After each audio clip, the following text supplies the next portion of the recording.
안녕하십니까. 빌립보서 5강 이제 5주차 들어섰습니다. 지난주에 저희들은 빌립보서 2장 6절에서 11절에 특별히 예수 그리스도께서 하늘 보좌를 버리시고 이 땅 가장 낮은 곳까지 오신 자기 비하와 자기 희생의 모범을 통해서 우리에게 새로운 삶의 모범을 보여주셨습니다. 바울 사도는 독자들에게 그 모범을 따라 살 것을 권면합니다.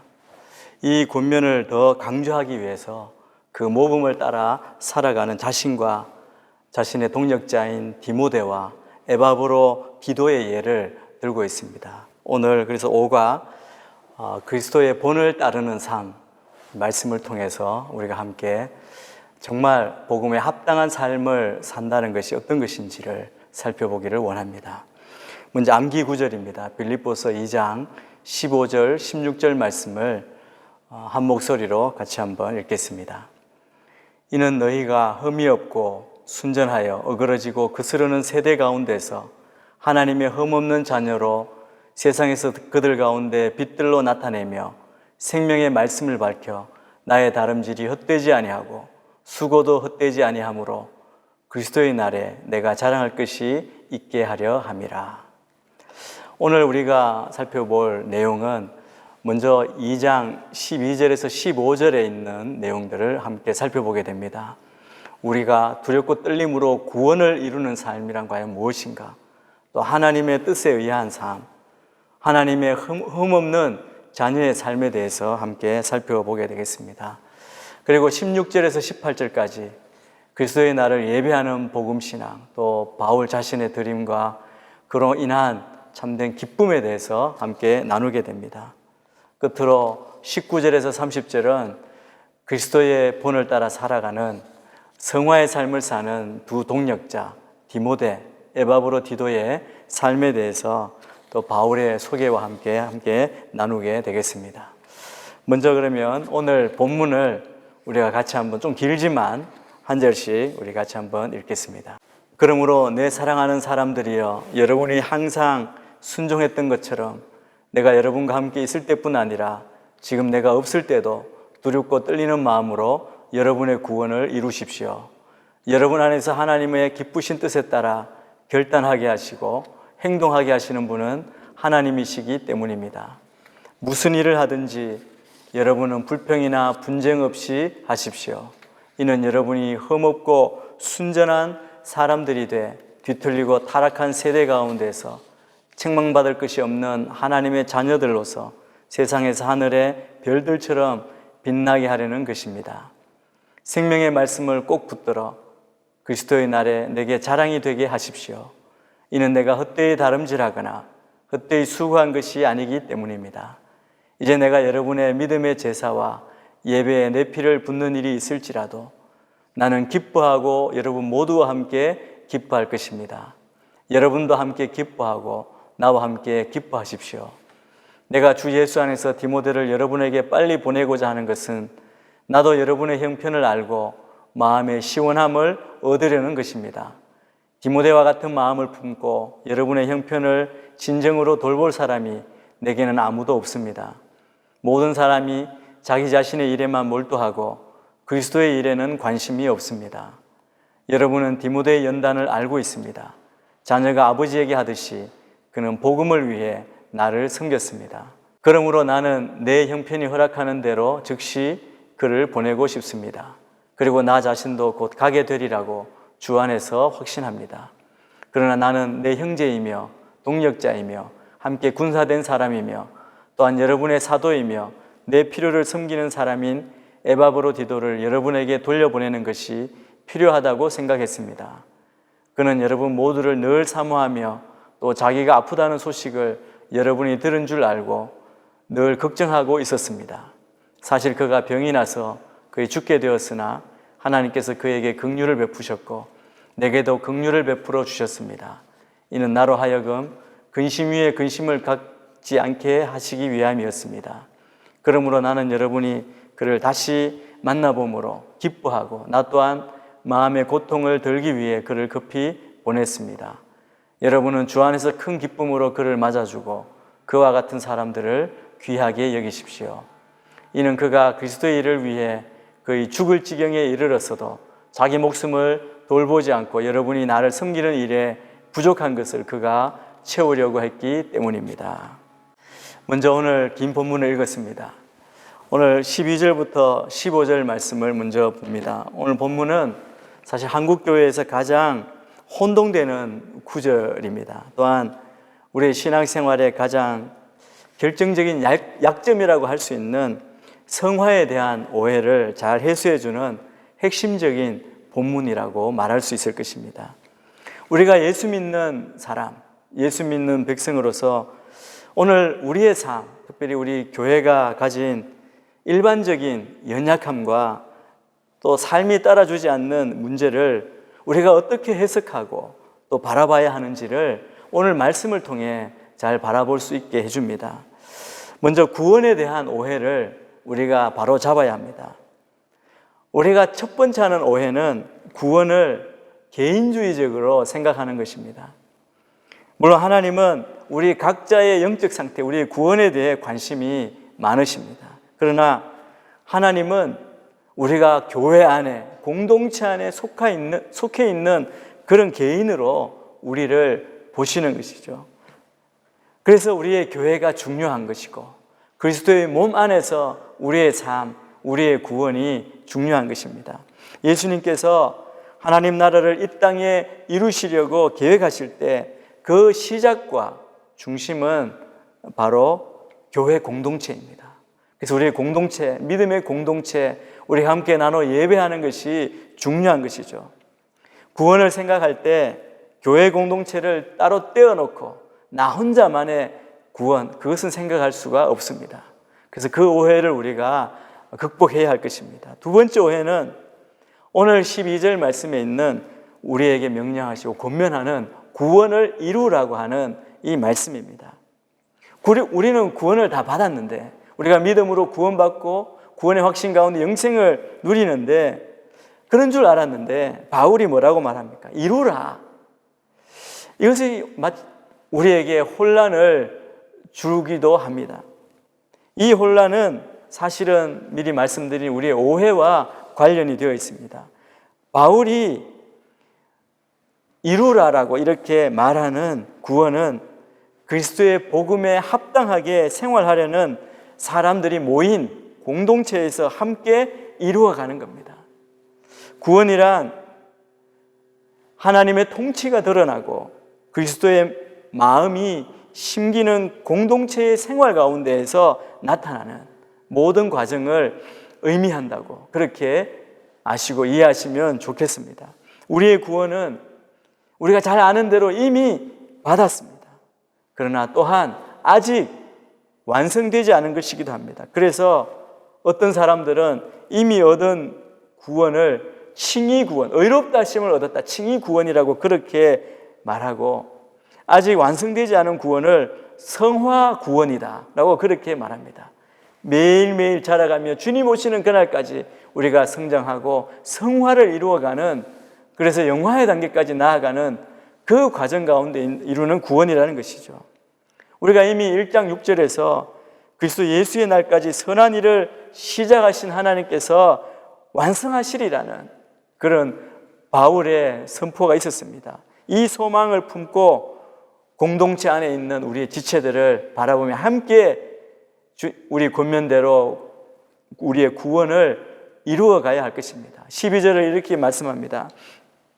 그러므로 내 사랑하는 사람들이여, 여러분이 항상 순종했던 것처럼 내가 여러분과 함께 있을 때뿐 아니라 지금 내가 없을 때도 두렵고 떨리는 마음으로 여러분의 구원을 이루십시오. 그러므로 여러분의 구원을 이루라고 그렇게 말합니다.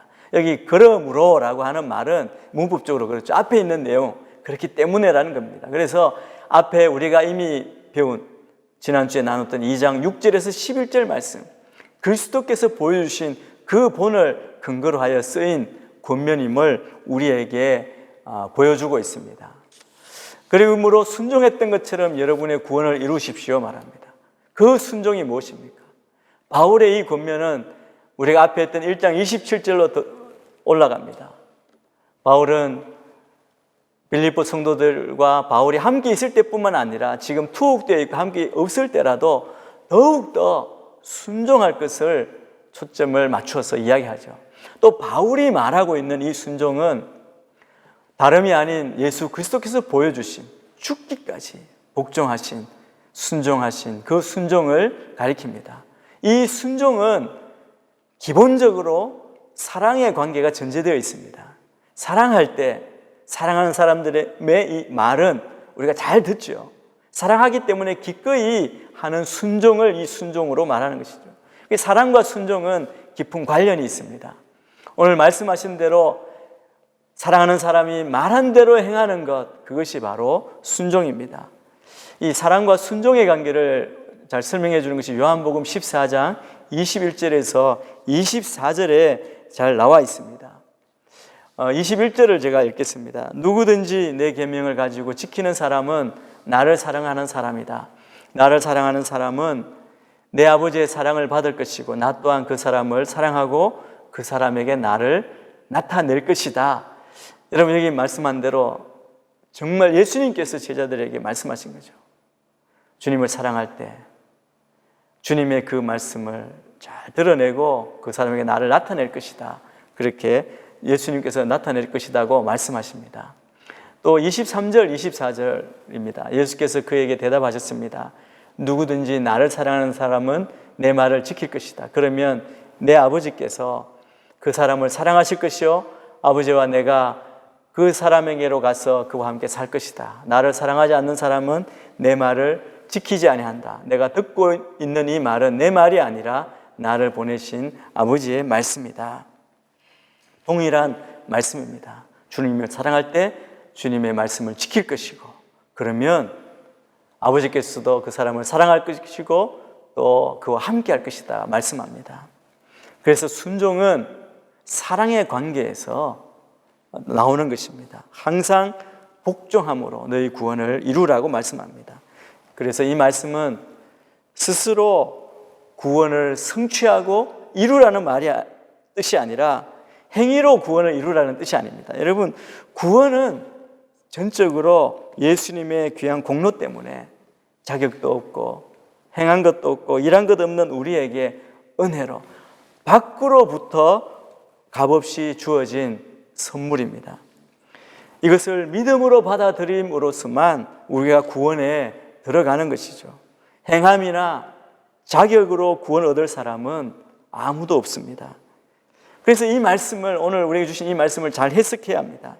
예수님을 믿는 순간, 우리가 주님을 인격적으로 믿는, 영접한 그 순간 모든 진실한 성도에게는 온전한 구원이 주어져 있습니다. 우리는 다 구원이 우리에게 주어진, 구원받았다는 것이죠. 취소되거나 중간에 없어지거나 그렇게 할 수 없는 완전한 구원이 우리에게 주어졌음을 우리가 믿습니다. 우리가 다 그 믿음 안에 있습니다. 그러나 우리가 또 알아야 할 것은 이 구원은 오늘 말씀의 근간 완성품이 아니라는 것입니다. 한꺼번에 다 누릴 수 있도록 구원이 주어진 것이 아니라는 겁니다. 구원을 주실 때 주시는 그 순간, 우리가 믿는 순간 이 구원이 시작되었습니다. 시작된 것이죠. 그런데 예수님의 부활처럼 우리의 몸이 완전 본질 자체가, 형질 자체가 바뀔 때 우리는 구원의 완성에 들어가게 됩니다.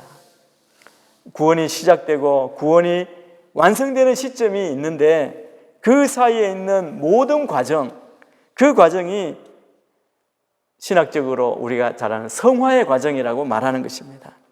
구원이 시작되고 완성되기 전까지 이 성화의 과정 동안 우리 안에 시작된 이 귀한 구원이 우리의 삶에 누려지고 맛보아지고 경험되고 증거되도록, 그렇게 나타내도록 구원을 우리가 이루어가고 가라고 그렇게 바울 사도는 우리에게 명령하고 또 권면하고 있는 것입니다.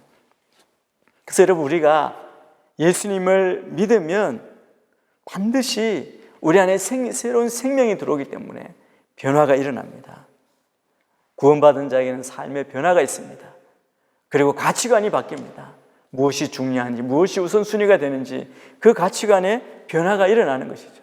우리는 이미 예수 그리스도를 믿고 구원을 얻은 자, 의롭다함을 받은 자로 우리의 삶의 변화가 일어나고 있습니다. 그런데 가치관과 우리가 중요하게 여기는 인생의 목표가 바뀌지만 그것을 가지고 이 세상 가운데 살아내는 과정은 어떠냐는 겁니다.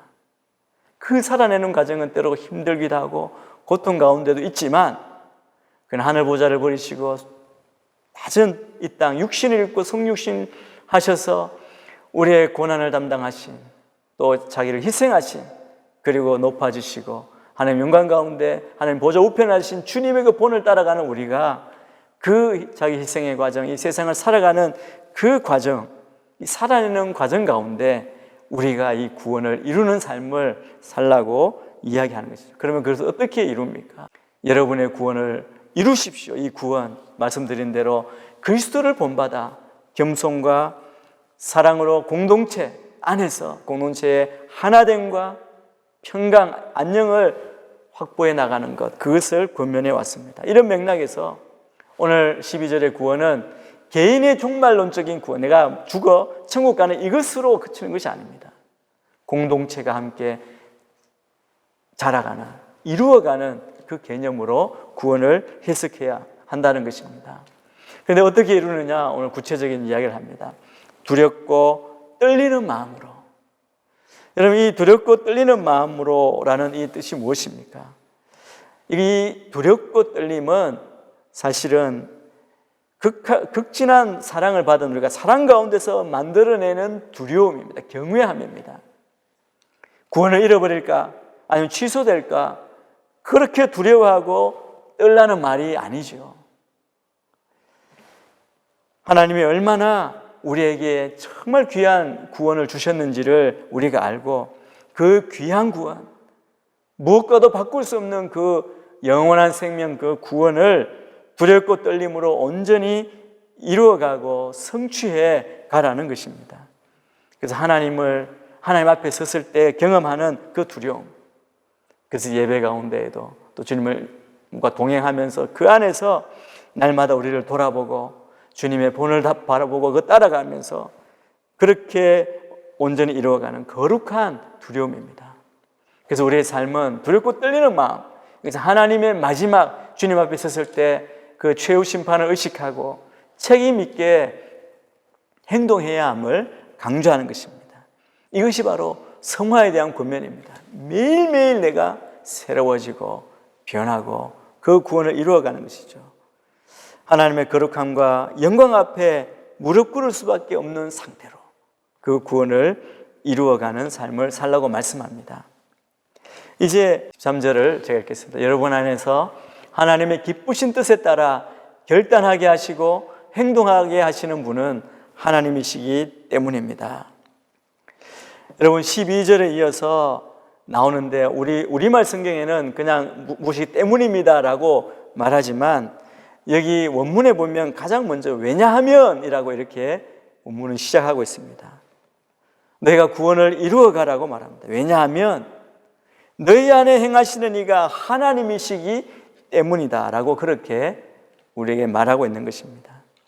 하나님께서 예수님을 통해 우리에게 이루신 그 구원, 그분이 시작하고 이뤄놓으신 그 구원을 우리가 받아서 계속 이루어가고 성취해 가라는 겁니다. 우리의 삶의 증거가 드러나도록 하고, 그리고 우리의 삶 가운데 예수의 그 구원의 흔적이 묻어나도록 구원을 이루어가라는 것입니다. 그런데 생각해보면 우리가 어떻게 그 일을 이루어갈 수 있다는 말입니까? 12절에서 바울이 이렇게 권면할 수 있는 이유를 말하죠. 하나님이 어떻게 이 일을 하시는지 구체적으로 두 가지를 바울이 이야기하고 있습니다. 첫 번째는 하나님은 구원을 원하는 동기를 공급하시는 분이다. 그 말은 우리가 구원을 이루어가도록, 구원에 대한 우리가 열망을 가지도록 하나님께서 밖에서부터 은혜를 주시고 에너지를 주신다는 겁니다. 우리가 그 소망을 가지고 나아가게 하시는 분이 우리 안에 역사하시는 하나님이시다. 성령님을 보내셔서 그렇게 하신다는 겁니다. 그리고 그것을 가지고 하나님께서 그냥 강제적으로 그렇게 이끌어 가시는 것이 아니라 우리로 소망을 두고 행동하게, 결정하게 하셔서 실천하게 하신다라고 말씀합니다. 하나님이 우리에게 역사하시고 일하시기 때문에 우리에게 권면하신다는 것입니다. 하나님은 우리의 행동 때문에 아파하시고 고통스러워하시는, 우리가 모든 걸 보시고 하시지만 우리의 행동 때문에 또한 기뻐하시는 분이시기도 합니다. 우리에게 동기를 주시고 우리가 그 말씀 앞에 순종할 때 하나님이 말할 수 없이 기뻐하십니다. 그래서 하나님께서는 우리가 공동체 안에서, 교회 안에서 구원을 이루어가는 모습을 보시며 기뻐하시고 그 하나님 기쁨이 우리 안에 임하여서 공동체 전체가 하나님이 주시는 기쁨이 넘치게 됩니다. 이런 과정을 통해서 우리는 하나님을 기쁘시게 합니다. 우리가 두려움과 떨림으로 순종하며 공동체에서 하나님의 구원을 이루어 나갈 때 하나님께서 기뻐하시게 되는 것입니다. 그래서 하나님의 기쁘신 뜻을 위하여 소망을 두고 행하게 하신다고 말씀하시는데, 이스라엘 때문에 기뻐하시는 하나님의 모습을 우리가 볼 수 있습니다. 우리가 잘 아는 말씀이죠. 스바냐 3장 17절 말씀에 우리말 성경으로 제가 보겠습니다. 내 안에 계시는 내 하나님 여호와께서는 구원을 베푸실 용사이시다. 그분께서 너 때문에 무척이나 기뻐하실 것이다. 그분의 사랑 안에서 너를 새롭게 해주시고 너로 인해 노래를 부르시며 기뻐하실 것이다. 하나님 우리를 보시고 개역성경에 말하죠. 기쁨을 이기지 못하실 것이라고 말합니다. 하나님 우리가 교회 공동체에서 구원을 이루어가는 모습을 보며 기뻐하시고 하나님의 기쁨이 우리에게 전이 되어서 그 기쁨이 넘쳐나게 하십니다. 바울은 우리에게 순종하여 두렵고 떨림으로 이 구원을 이루어가라고 말합니다. 걱정이 아니라 하나님을 의지하는 겸손한 태도로 공동체 안에서 서로를 격려하며 구원을 이루어 나가야 한다는 것입니다. 구원은 결코 사실 우리 힘으로 이룰 수 없습니다. 구원은 하나님이 이루시는 일입니다. 그렇다고 해서 우리가 가만히 앉아서 저절로 이루어진다, 그런 말은 또 아니죠. 구원을 이루는 과정에는 하나님의 역사하심, 그 능력 주시는 것이 있고 또 우리의 순종, 우리의 참여가 절묘하게 얽혀져 있습니다. 우리가 할 일이 있다는 겁니다. 여러분, 성령님은 바람 같은 분입니다. 바람이 불 때 어떻게 해야 합니까? 바람을 이용하기 위해서 바람을 따라 우리가 움직여야죠. 돛을 높이 달고 바람이 부는 대로 잘 맞춰 가야 하는 것처럼 바람이 불면 그 바람을 따라 함께 하는 것입니다. 이것이 구원을 이루어가는 성령의 인도하심을 따라 또 우리가 해야 할 부분들을 감당하는 그것을 바울 사도는 우리에게 말씀해 주고 있습니다. 그러면서 구원을 이루어가는 복음에 합당한 삶을 살아가는 성도의 바람직한 모습은 과연 어떤 것인지를 또 우리에게 보여주고 있습니다. 14절, 15절 말씀을 읽겠습니다. 무슨 일을 하든지 여러분은 불평이나 분쟁 없이 하십시오. 이는 여러분이 흠없고 순전한 사람들이 돼 뒤틀리고 타락한 세대 가운데서 책망받을 것이 없는 하나님의 자녀들로서 세상에서 하늘의 별들처럼 빛나게 하려는 것입니다. 구원을 이루어가는 구체적인 모습을 우리에게 이야기하죠. 첫 번째 뭐라고 말합니까? 불평이나 분쟁이 없이 하라. 14절에 말하고 있습니다. 이 개역개정 말씀 보면 모든 일을 원망과 시비가 없이 하라. 우리 공동체 안에서 공동체가, 교회가 구원을 이루어가는 성화의 모습을 가지고 살아가는 우리 각자가 또 공동체에 어떤 모습이어야 하는지를 보여줍니다.